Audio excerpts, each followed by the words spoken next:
Sorong Selatan juga nih punya luas potensi sagu terbesar nih di dunia gitu ya kalau bisa dibilang gitu ya Bu ya. Memang tahun 2025 tuh kita juara 1. Mama-mama hari ini sangat luar biasa, mama-mama Papua. Sampai daun teh juga dari sagu itu, mama-mama di Sorong Selatan sudah ada produk lokal. Produk lokal kita di Sorong Selatan sagu bisa dibuatkan kue kek, bisa dibuatkan puding dari sagu. Jadi sebenarnya hasil dari sagu itu ya sudah sangat luar biasa.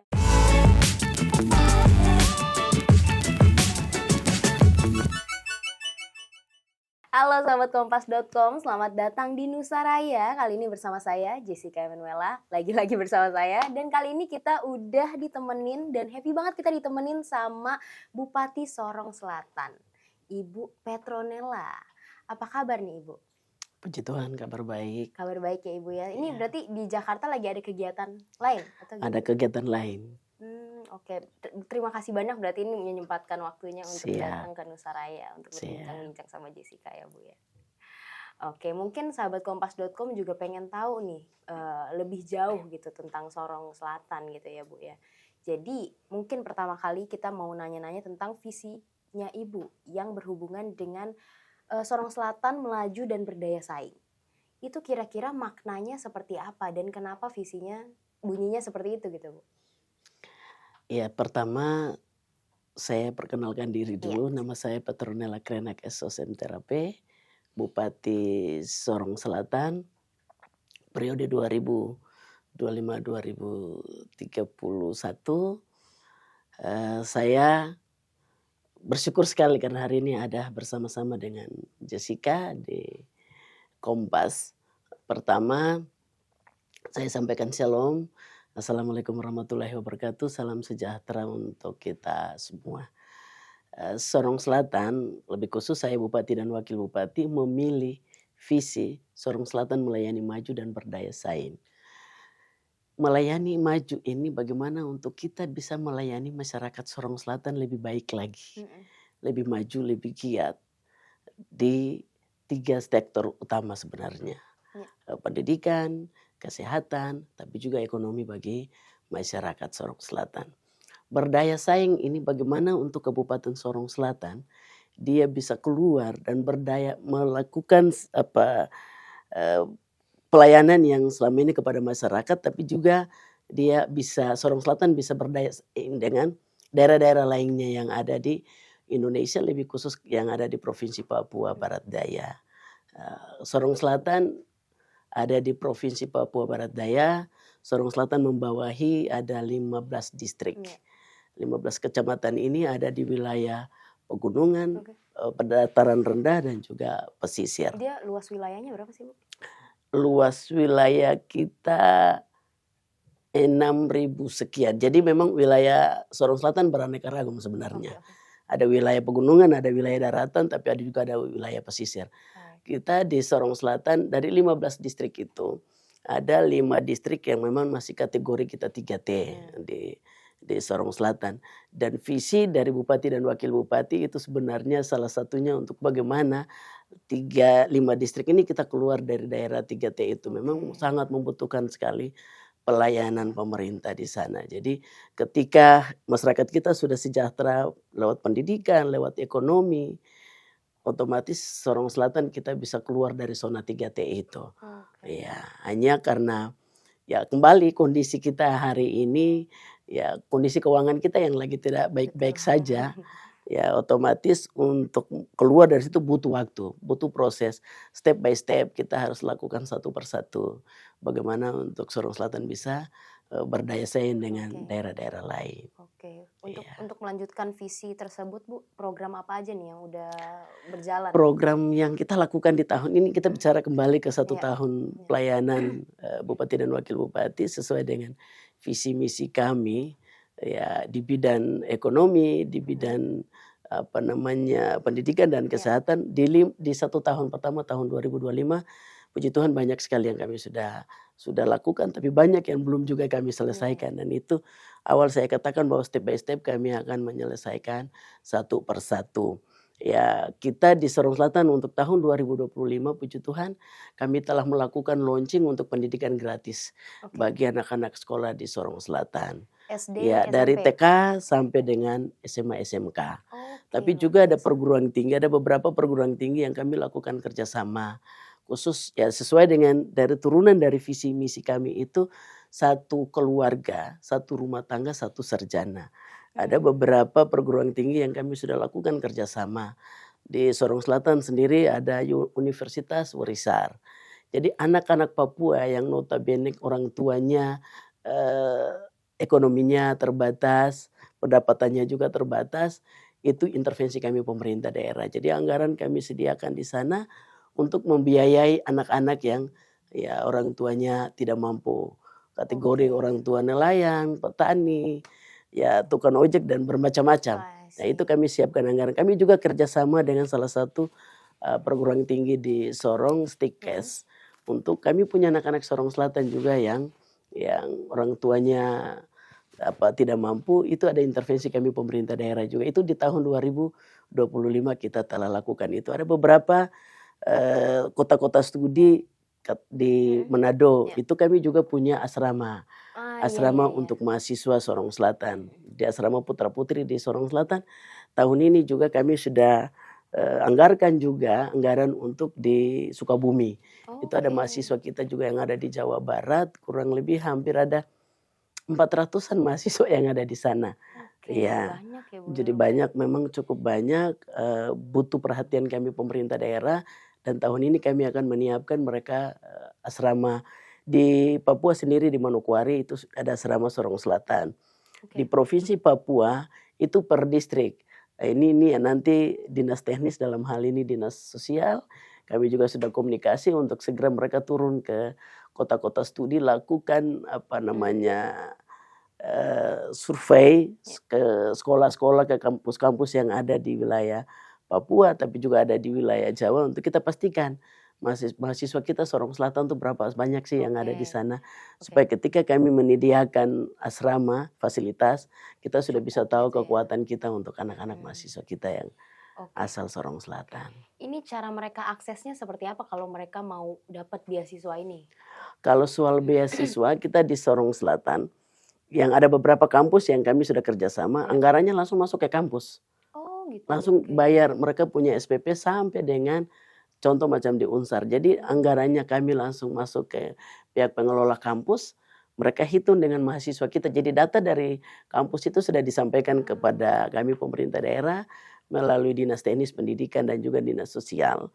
Jadi Mmm. data itu kami sudah punya. Jadi ketika kami hitung 1 tahun per semester itu untuk mahasiswa yang ada di kampus itu, sudah sesuai dengan anggaran yang kami klop Oke. masuk ke perguruan tinggi yang Oke. bersangkutan. Mhm. Kalau untuk mahasiswa murni itu ada di dinas sosial, Mhm. nah itu masih melekat di dinas sosial, itu hanya bantuannya pada saat studi akhir. Oke. Tapi itu kita harus sesuaikan lagi, entah ini mereka, eee, jurusannya sosial, kalau sosial tidak sama dengan eksata lainnya, katakan fisika, kimia, atau penerbangan, atau kedokteran, jadi biaya bervariasi yang sudah diatur dalam regulasi. Oke, tapi Mhm. cara mereka untuk, "Oh, saya pengen dapat beasiswa nih di Sorong Selatan." Itu mereka daftar kah atau Mereka memang dari pemerintah menyampaikan yang proposal, heeh, tapi juga ada dinas dari staf dari dinas teknis, mereka turun melakukan identifikasi di setiap, kampus-kampus yang ada di wilayah Papua, tapi oke. juga yang ada di wilayah Jawa. Tapi setiap tahun masa Bertambah terus kepemimpinan ya? saya, ya saya dengan Bapak Wakil baru 2025, 2026. 2026 kita baru saja pembagian DPA, itu belum ada, tapi 2025 sudah hampir kurang lebih ada 64 mahasiswa yang mendapatkan bantuan air Oke. studi untuk Sorong Selatan di tahun 2025. Kalau kesehatan kita di sana dari 15 kecamatan, Ya. ada 18 puskesmas yang tersebar Ya. di wilayah, 15 distrik atau kecamatan ini. Kita di tahun 2025 juga untuk wilayah pesisir, Mhm. kami juga lengkapi petugasnya, SDM-nya kami siapkan ke setiap puskesmas yang ada di wilayah pesisir yang tadinya kategori 3T, tapi juga kita fasilitasi mereka dengan transportasi laut. Oke. Ya, mereka yang ada di pesisir, ya puji Tuhan di tahun 2025 Pemda Sorong Selatan telah menyediakan 4 unit speedboat Oke. untuk petugas kesehatan yang ada di wilayah pesisir. Ya, kita juga dapat bantuan dari Provinsi Papua Barat Daya. Ya, kami juga menyampaikan terima kasih dan apresiasi untuk Bapak Gubernur yang juga memberikan perhatian untuk kami yang ada di wilayah pemerintahan Kabupaten Sorong Selatan. Di tahun 2025 itu kami juga mendapatkan satu bantuan 1 unit speedboat juga untuk wilayah pelayanan puskesmas distrik Kais. Ya, di distrik Kais ini itu kita punya puskesmasnya sudah setara puskesmas Pratama. Jadi rawat nginap juga pasien sudah ada di situ bisa dirawat. Kalau nginap di situ bisa nginap. Kalau pasiennya tidak ya penyakitnya serius berarti dirujuk ke rumah sakit Oke. RSUD kita yang ada di Sorong Selatan Oh, tipe C. oke. Wilayah daratan itu ada dari 10 kecamatan atau 10 distrik itu kita baru menyiapkan 5 unit mobil puskesmas keliling. Itu di masa kepemimpinan kami, tapi Oke. kepemimpinan sebelumnya sudah disiapkan transportasi darat untuk Oke. menunjang semua tugas-tugas pelayanan. Jadi di sana ada puskesmas keliling, kita siapkan di tahun 2025 itu ada kurang lebih Berapa 5 unit? unit 5 mobil unit. ambulans yang mereka pakai untuk bisa membantu pelayanan pelayanan kesehatan di wilayah Sorong Selatan. Itu di bidang kesehatan. Di bidang ekonomi ya karena memang kondisi anggaran Iya. kita yang lagi tidak baik-baik saja di tahun 2025, memang kita juga ada siapkan bantuan untuk mama-mama Papua. Apa tuh? Ya untuk usaha, Mhm. untuk pengembangan ekonomi kearifan lokal Iya. mama-mama yang ada di Papua. Kita di sana dikatakan mama-mama Noken, mama-mama Pinang. Iya. Iya, jadi anggarannya memang sudah masuk di tahun 2025, tapi karena prosesnya terlambat, tapi nanti kita realisasinya di tahun 2026. Oke. Itu untuk tersebar di wilayah 15 distrik untuk Oke. mama-mama Papua. Berarti produknya itu Produknya beraneka ragam dari sebenarnya, seperti apa, Bu? sesuai dengan kondisi daerah masing-masing. Oke. Katakan di wilayah Imeko itu mereka bisa buatkan baju dari tali hampir sama dengan wamena di wilayah Papua. Itu bisa dibuatkan baju, bisa dibuatkan topi, itu Oh. macam-macam dari sesuai dengan kearifan lokal wilayah itu tersendiri. Kalau kita di wilayah daratan istilahnya tas. Kalau kita di sana itu noken, Noken, iya, iya, iya. koba-koba. Tapi juga mama-mama Papua hari ini puji Tuhan, kita sagu. Sagu itu bisa dijadikan mama-mama kita bisa buatkan jadi kue dari hasil sagu. Jadi bukan saja untuk papeda, Mhm. tapi mama-mama hari ini sangat luar biasa mama-mama Papua. Sampai daun teh juga dari sagu itu Oke. mama-mama di Sorong Selatan sudah ada produk lokal. Jadi sagu harumnya daun tehnya itu sangat-sangat bagus sekali. Oh, oke. Iya, jadi produk lokal kita di Sorong Selatan sagu bisa dibuatkan kue kek, bisa dibuatkan puding dari sagu. Jadi sebenarnya hasil dari sagu itu ya sudah sangat luar biasa Banyak ya, Bu, ya di bisa. kita di sana. Ya Oke. kalau mama-mama di wilayah daratan ya lebih banyak dikenal dengan penjual pinang. Tapi juga kalau mereka punya kerajinan masyarakat wilayah daratan itu noken, koba-koba. Tapi itu punya maknanya tersendiri.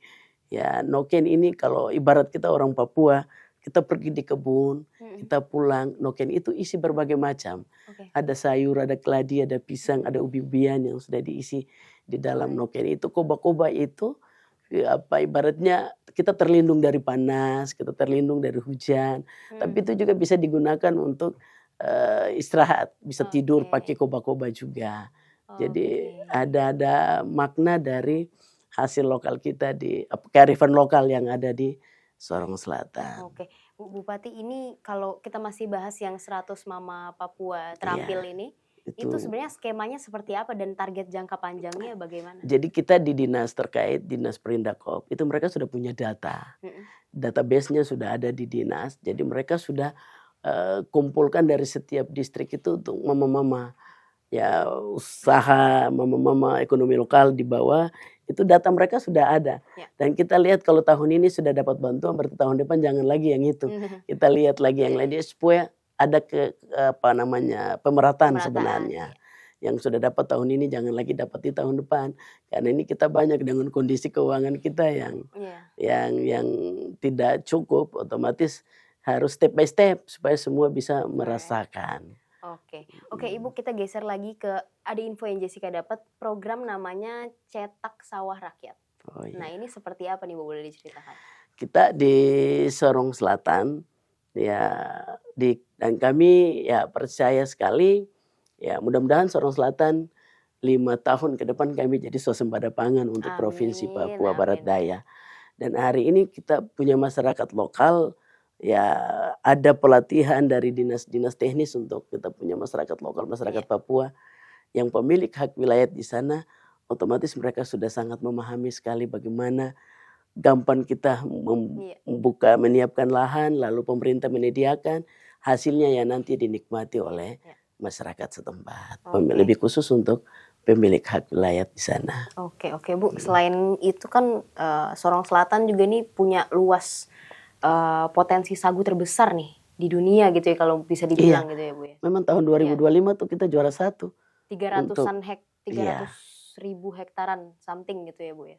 Nah, ini langkah konkretnya bagaimana dari pemerintah daerah? Jadi kita perusahaan sagu di Sorong Selatan itu ada.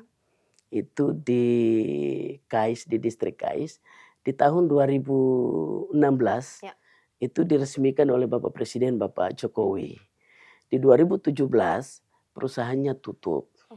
Nah, sejak 2025 begitu kami dilantik, saya bersama dengan Bapak Wakil Bupati, kami langsung lakukan koordinasi, audiensi dengan teman-teman dari perhutani. Kenapa sampai perusahaan ini macet? Ternyata kami lakukan koordinasi dengan teman-teman dari perhutani. Mereka menyampaikan ada beberapa kendala di sana. Pertama, karena akses dermaga. Kita belum ada dermaga yang paten untuk mereka bisa ekspor sagu kita, hasil sagu kita keluar itu. Jalan darat pun juga, akses jalan darat itu belum sampai juga di pabrik sagu. Ya puji Tuhan kalau tidak ada halangan tahun ini baru akses jalan itu masuk di distrik Kais. Itu dari distrik Kais ke pabriknya itu dekat sekali sebenarnya. Nah, lalu mereka dari teman-teman dari perhutani mereka sampaikan bahwa ya mereka sudah kehabisan modal seperti itu. Ya puji Tuhan waktu bulan November kalau tidak salah kita ada pertemuan dengan Bapak Presiden. Saya sempat angkat ini dan saya sampaikan ke Bapak Presiden. Kalau pabrik ini difungsikan kembali, otomatis di Sorong Selatan mengurangi pengangguran kita di sana. Karena ketika pabrik ini dibuka di tahun 2016 itu banyak sekali tenaga yang direkrut masuk dalam perusahaan. Akhirnya pengangguran kita di Sorong Selatan itu berkurang. Ketika perusahaan kita ini tutup, justru mengalami pengangguran kita di Sorong Selatan semakin meningkat. Ini karena tidak ada pekerjaan lagi ini. Kira-kira di angka berapa ya? Iya, kita hampir kemarin tahun 2024 itu hampir kita ada di 30% itu untuk pengangguran kita yang ada di Sorong Selatan. Nah, setelah kami menyampaikan itu ke Bapak Presiden, beliau langsung perintahkan ke dinas teknis dalam hal ini melalui Kementerian Pertanian. Nah, setelah kami koordinasi dengan Kementerian Pertanian, ternyata ada salah satu investor yang ingin masuk ke sana. Masuk untuk kembali fungsikan perusahaan pabrik sagu kita di Sorong Selatan. Nah, bulan kemarin mereka baru turun lakukan survei kembali ke pabriknya. Ternyata mesin dan semua fasilitas di sana masih siap. Pabriknya masih bagus, mesinnya masih bagus, perumahan di sana juga masih bagus. Ini kami masih menunggu. Sebenarnya kemarin sudah diselesaikan, tapi karena masuk Lebaran, mereka belum sempat. Saya semalam baru komunikasi dengan yang siap untuk masuk ke sana. Beliau sampaikan, Bu Nela, ya kebetulan beliau juga Nasrani, puji Tuhan kalau tidak ada halangan, di bulan depan kami sudah kembali ke Sorong Selatan untuk pastikan itu. Otomatis kami akan kembali untuk fungsikan pabrik sagu kita di sana. Jadi dari hasil sagu itu bisa ada pop mie dari sagu, ada mie dari sagu. Jadi sebenarnya hasil dari sagu itu sangat luar biasa sekali untuk masyarakat kita di sana. Tapi emang sagu yang di Papua dan sagu di luar Papua tuh beda banget ya, Bu ya? Sebenarnya tidak, iya. Kalau hasil hasil sagu dari Papua dengan dari yang di luar Papua. Kan aku sering dengar tuh kayaknya kalau mau bikin papeda katanya harus pakai sagu yang dari Papua katanya. Gitu Karena ya? memang sagu Papua tuh beda dengan sagu yang dari luar. Ya bedanya dalam arti bahwa kalau di sagu Papua itu diputar sebenarnya bening sekali kayak kaca Bening banget gitu. ya. Karena memang pengaruh sungainya juga di sana karena diramas istilahnya pakai itu kan pakai air kita yang bukan keruh. Air kita yang bagus, air kita yang jernih. Dan memang hasil sagu papeda dari Papua itu beda sekali dengan ya hampir sama dengan Maluku. Sagu kita, papeda kita dari Papua sama dengan Maluku. Saya bikin nggak Iya. pernah jadi, Bu. Oh iya, harus belajar lagi dulu nih. Oke, siap-siap. Iya. Ini ada lagi program yang namanya digital farming, pelatihan digital farming. Ini Ibu melihatnya seperti apa dan tujuannya untuk masa depan petani milenial di Sorong Selatan? Iya, seperti apa? sebenarnya kalau itu teman-teman Kominfo hari ini luar biasa sekali. Iya, kita hampir di tempat-tempat contoh kayak di pasar kita di sana ada 2. Ada pasar Ampera, ada pasar Kajase. Ya, kita setelah lakukan pertemuan lalu dinas terkait saya panggil, coba dulu bagaimana untuk akses internet ini supaya mama-mama kita juga bisa ikuti perkembangan dunia hari ini, tapi juga khusus untuk kita yang ada di Sorong Selatan tidak perlu lagi mereka turun belanja di pasar harus beli ikan, tapi lewat online saja mereka bisa menunggu di rumah, ikannya bisa diantar. Jadi kita di pasar Kajase itu sudah kita pasang Starlink di sana. Hanya di pasar Ampera itu yang kita belum lakukan, dan hari ini mama-mama kita, mama-mama Papua, mereka ikuti internet sangat luar biasa sekali. Di Sorong Selatan bukan saja di pasar-pasar, tapi kita di tempat-tempat terminal untuk pengangkutan bis, itu kita siapkan juga internet gratis di situ. Di pos-pos polisi, di puskesmas, di gereja-gereja. Kita rencana kalau tidak ada halangan di tahun 2026, rencana kita dari kabupaten bisa langsung melakukan pengawasan untuk kepala-kepala distrik, kepala-kepala kampung maupun petugas kesehatan yang ada di setiap puskesmas, setiap kampung, setiap distrik. Jadi kita bisa langsung via Zoom kita bisa tahu mereka ini ada di tempat tugas atau mereka tidak ada di tempat tugas. Dan puji Tuhan hari ini Kominfo kita di Sorong Selatan sangat luar biasa, SDM-nya sudah siap ya, mudah-mudahan wujud dari Sorong Selatan melayani maju dan berdaya saing ya kita Segera di ya, Bu, bidang di bidang telekomunikasi kita sudah boleh internetan di Sorong Selatan, kita juga bisa maju seperti daerah-daerah lain. Oke. Ini sekarang kita mau bahas pariwisata, Bu. Ini yang paling menarik nih ya dari Sorong Siap. Selatan ini sebagai daerah yang akan dijuluki sebagai negeri 1001 satu sungai.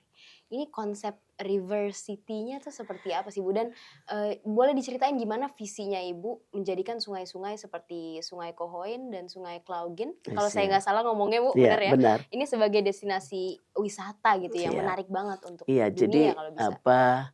Sorong Selatan ini dari tahun 2010 kalau tidak salah dijuluki sebagai 1001 sungai. Iya. 1001 sungai, sayangnya satu pun belum dikelola secara baik. Lagi ya ditambah lagi ya air bersih untuk masuk ke rumah-rumah itu juga belum secara maksimal dinikmati oleh masyarakat kita. Dan justru kalau sudah air bersih ini masuk ke rumah-rumah, otomatis mendatangkan PAD untuk Kabupaten Sorong Selatan.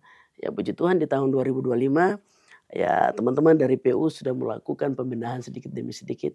Mudah-mudahan di tahun 2026 kita lengkap untuk bisa air masuk ke rumah-rumah warga. Dan itu juga membantu teman-teman dari Bapenda untuk bagaimana menggali PAD kita di Kabupaten Sorong Selatan dari air bersih itu sendiri. Ya itu kalau untuk wisata, Sorong Selatan itu dijuluki 1001 sungai.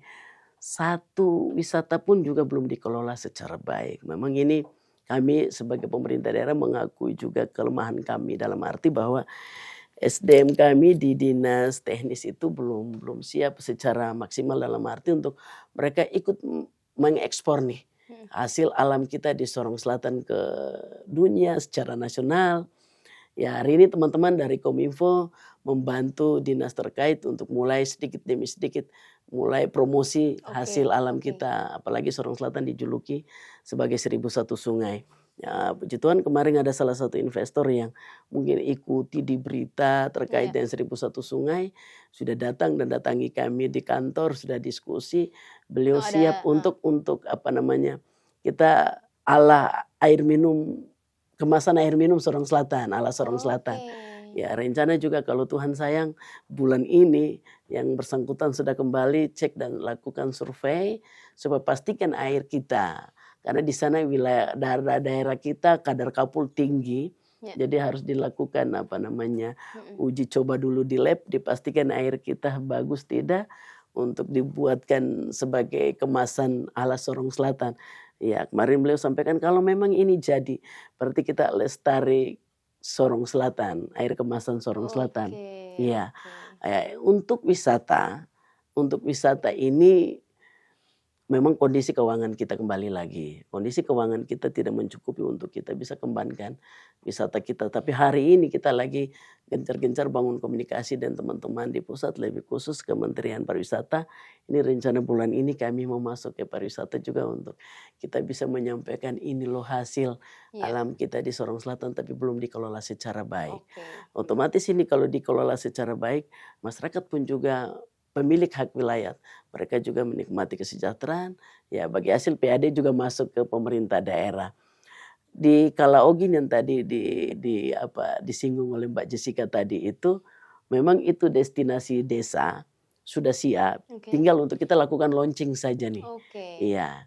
Jadi rencana sebenarnya bulan kemarin untuk kita launching hanya karena kita sesuaikan dengan agenda dari Bapak Gubernur untuk kita libatkan beliau juga hadir. Jadi di sana sudah ada homestay, Homestay? homestay yang memang alami sebenarnya. Itu hasilnya dari sagu, batang sagu itu Oke. dibuatkan rumah, atapnya itu dipakai dari daun sagu. Jadi memang alami-alami banget seperti itu. Mhm, Jadi apa, belum diresmikan, belum di-launching, mhm. tapi sudah ada kunjungan wisatawan dari luar sudah banyak masuk ke sana. Ya, jadi Sungai Klaogin itu sebening apa ya, kaca sebenarnya. Jarum pun kita buang Kelihatan ya, Bu, ya? kelihatan dari jauh, Oke. kedalamannya. Ya, Ih, luar jadi biasa. Mhm. harapan ya kami untuk pemerintah pusat juga untuk bisa membantu kami untuk bagaimana kita kelola wisata kita yang ada di Sorong Selatan yang dijuluki 1001 sungai ini, otomatis akan menambah juga PAD bagi masyarakat Sorong Selatan, tapi kesejahteraan juga untuk masyarakat Mhm. pemilik hak wilayah di sana. Oke. Akses-akses jalan ya sudah hampir semua ke wilayah sungai ini semua sudah. Hanya ada perlu beberapa yang harus kita ya peningkatan lagi ke depan. Iya. Oke, berarti ini, di Sungai Klaogin ini memang Sudah yang siap, sudah siap sudah siap, dan tapi must try secara banget alam nih ya, orang-orang kalau dari luar sudah ke Sorong iya, Selatan harus banget ke situ tuh ya, Bu, ya? siap, iya. Oke, tapi selain Jadi kalau bandingkan kalau saya ini mimpi nih, iya, ini iya. mimpi nih, mudah-mudahan mimpi ini terwujud ke depan. Kalau Sorong Selatan kita sudah benahi dari sisi wisatanya, Iya, ya mudah-mudahan kunjungan lebih banyak ke Sorong Selatan karena betul. kosnya murah dibanding kita ke Raja Ampat. Iya, Oke. karena kalau kos ke Raja Ampat lebih besar dibanding kita ke Sorong Selatan. Oh, menarik sih, Bu, pengen ke Siap, sana jadinya Jessica, pengen siap. cobain. Bisa Bener ya, diajak Bu, ke ya? sana. Boleh ya, Bu, ya? Boleh sekali. Kita ngomong dulu sama, Siap, ini saya ya, produser saya, Bu. siap. Oke, tapi selain selain Sungai Klaogin nih ada apa lagi nih, Bu, Kita yang di sana sungai banyak sebenarnya. Dikatakan saya 1001 sungai, oke, berarti semua wilayah itu dikelilingi oleh sungai-sungai yang bening-bening. yang biasanya Ada didatengin Sembra, ada Kalikohoin, ada oke. juga di Sesor, ada juga di apa Waigo, ada juga di Kampung Wehali, di wilayah saya di wilayah Sawiat. Mhm, Itu semua di gunung-gunung, Dek. oke. Di sana tuh banyak gunung. Iya. Tapi di air-air yang sungai luar biasa, sungai-sungai yang sejuk-sejuk, bening-bening di Sorong Selatan. Ada Sefrok. Sefrok itu deh lebih bagus sekali dari semua sungai malah. Oke, Tapi itu tempat-tempatnya agak memang kita harus jaga alamnya. oke. Ya, memang kemarin kita lagi diskusi teman-teman dari PU, teman-teman dari pariwisata, bagaimana untuk masuk ke Sefrok ini tidak perlu untuk kita buka akses jalan, karena itu akan merusak hutan kita. Ya mungkin perencanaannya kita buatkan semacam jalan panggung saja begitu kita bisa tempuh di Sefrok. Sefrok itu airnya keluar dari gunung, di bawah Oke. gunung, itu kerennya luar biasa. Hanya dari akses jalan kita masuk ke situ sudah oke, hanya ke tempat wisatanya kurang lebih ada 6 kilo dari jalan ke Oh itu Chevron-nya. harus jalan kaki ya Bu? Itu harus jalan Oh, kaki. harus jalan kaki. Mm. Gempor tuh ya Iya, kakinya Bu. siap. Oke. Ini kan selain pariwisata tadi ya Bu ya, kita mungkin masuk lagi ke sektor teknologinya dan pelayanan gitu ya di Sorong Selatan. Ini Sorong Selatan kan merupakan bagian dari proyek Palaparing Timur. Tapi indeks sistem pemerintahan berbasis elektroniknya masih perlu ada peningkatan gitu ya Bu ya. Iya. Ini langkah Ibu dan strateginya seperti apa nih dalam mempercepat transformasi digitalnya dan pelayanannya gitu? Kita seperti tadi awal saya sampaikan, kita Kominfo tahun ini luar biasa sekali. Iya. Mereka kerja-kerja Iya. sudah sangat maksimal. Dan hari ini Sorong Selatan hampir kalau untuk soal informasi digital ini, wilayah pesisir, wilayah pegunungan, daratan rendah, hampir semua akses internet kita sudah masuk ke setiap distrik dari 15 distrik itu. Hanya ada beberapa distrik kurang lebih ada 2. 2 itu memang karena aksesnya agak jauh, tapi teman-teman dari Kominfo membantunya dengan Starlink. Jadi setiap sarana-sarana umum, katakan puskesmas, katakan gereja, sekolah-sekolah kita sudah hampir masukkan Starlink ke setiap sekolah karena sekolah-sekolah ini mereka belajar sekarang lebih banyak menggunakan sistem digital. Ya. Ya apalagi dengan kondisi keuangan yang sementara kita lagi dengar bahwa anak-anak sekolah ke depan ini dirumahkan dan mereka belajar dari rumah. Otomatis ini kerja pemerintah bagaimana kami pemerintah daerah bagaimana untuk harus menyiapkan ya alat-alat digital tadi seperti Starlink ini untuk membantu anak-anak kita di mana setiap kompleks rumah mereka tinggal kita harus pasang Starlink karena ini akan membantu anak-anak karena belajar dari rumah. Ya, tapi mudah-mudahan itu tidak akan terjadi untuk anak-anak kita karena itu menurut saya itu tidak maksimal untuk anak-anak belajar melalui daring. Oke. Iya. Tapi strateginya nih dari pemerintah. Strategi dari pemerintah Sorong Selatan memang kembali lagi ke anggaran ini. Iya. Dengan kondisi anggaran kita yang lagi minim ini ya kita prioritaskan untuk fasilitas umum dulu nih. Untuk pelayanan di distrik, pelayanan di puskesmas, di sekolah-sekolah, itu yang kita prioritaskan. Tapi ada daerah-daerah yang sudah masuk internet itu kita tidak pakai lagi. Maksudnya kita tidak, ya katakan kita siapkan Starlink ini. Di Teminabuan Kota ini jaringan kita sudah 4G. Tidak perlu lagi ada di Teminabuan ibu kota kabupaten. Kita lebih banyak akses ke daerah-daerah pesisir. Daerah-daerah yang tidak dijangkau oleh jaringan. Dan memang itu di tahun 2025 puji Tuhan hampir semua wilayah distrik kita 15 distrik itu tinggal 2 distrik yang tinggal kita benahi di tahun 2000. Ada 140 menara lebih. Betul, untuk Sorong Selatan. Benar. Oke, ini caranya supaya memastikan ini internetnya benar-benar dipakai untuk pendidikan dan hal-hal yang baik itu seperti apa, Bu? Jadi kita di sana juga kan ada kerjasama dengan bakti sosial, dengan Telkomsel. Ya dengan teman-teman dari Kominfo jadi sementara ini komunikasi antara Sorong Selatan dengan beberapa media ini kita connect baik dan kerjasama ya puji Tuhan sekali. Saya berikan apresiasi juga untuk dinas terkait karena kebetulan kepala dinasnya perempuan. Beliau juga pekerja keras dan cepat sekali ketika ada masalah langsung turun dan langsung menyelesaikan persoalan di lapangan.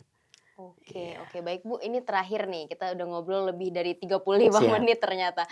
Oke, mungkin harapannya untuk Sorong Selatan ke depannya untuk lebih maju seperti apa? Dan mungkin pesan untuk generasi muda untuk di Sorong Selatan mungkin. Iya. Harapan saya sebagai Bupati untuk masyarakat Sorong Selatan, baik dari birokrasi, politisi, masyarakat adat, tokoh perempuan, tokoh agama, ya intelektual Sorong Selatan, ya kita harus sinergi. Kita harus berkolaborasi untuk kita sama-sama membangun Kabupaten Sorong Selatan yang kita cintai bersama, yang dijuluki sebagai 1001 sungai, tapi bagaimana untuk kita mewujudkan Sorong Selatan yang melayani maju dan berdaya saing, otomatis membutuhkan sumber daya manusia kita yang sudah siap untuk memberikan dukungan kepada pemerintah daerah. Dari berbagai macam aspek, entah di bidang infrastruktur, kesehatan, ekonomi, perikanan. Ya saya tadi lupa juga sebenarnya. Kita Sorong Selatan itu potensi perikanan kita sangat luar biasa. ada kepiting, ada udang, ada ikan. Sorong Selatan itu justru penghasil udang terbesar. Jadi kalau ke kota Sorong itu ada namanya Piala, Mhm. itu hasil udangnya itu dari Kabupaten Sorong Selatan yang disuplai ke Kabupaten Sorong. Karena memang kami punya pabrik tadinya ada di perikanan, Ya. tetapi sementara tidak difungsikan jadi hasil udang kita itu dibawa ke Sorong. Ya, Mmm. jadi ini jadi harapan untuk kami tapi juga untuk masyarakat Sorong Selatan untuk ke depan masih ada 3 tahun ini lagi mari kita sama-sama berkolaborasi, Siap. bergandengan tangan untuk membangun Kabupaten Sorong Selatan yang kita cintai.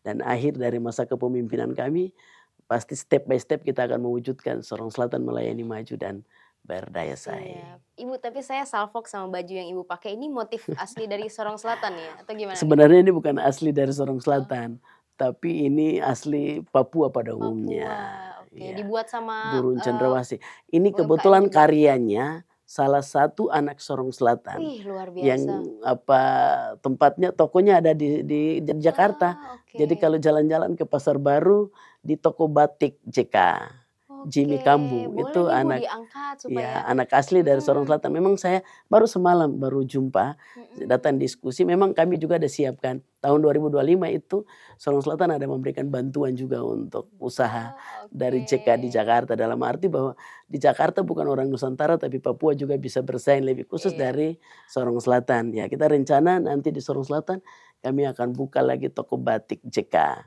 Untuk oke, bagaimana siap siap. memang lagi didesain batik batik dari Sorong Selatan itu nanti ada perahunya, ada Ah, iya, gunung, oke, ada cantik noken. Jadi memang cantik. itu kearifan lokal kita yang ada di Sorong Luar biasa. Selatan. Cantik sekali sih motifnya, Bu, Siap, gitu. Oke. makasih. Oke, baik, terima kasih Ibu Nela sudah join sama Siap, Jessica hari ini untuk ngobrol-ngobrol di siap. Nusaraya, Bu, ya. Semoga doanya semoga, visi misinya bisa tercapai Terwujud. secepatnya nih, Bu, ya. Siap, terima Siap. kasih. Terima kasih Tuhan sekali Yesus lagi, memberkati. Ibu. Oke, Siap. baik sahabat kompas.com, itu dia tadi berbincang-bincang bersama Bupati Sorong Selatan. Dan ya saya Jessica Emanuela pamit undur diri. Salam Nusa Raya, semangat Bhinneka Indonesia Raya.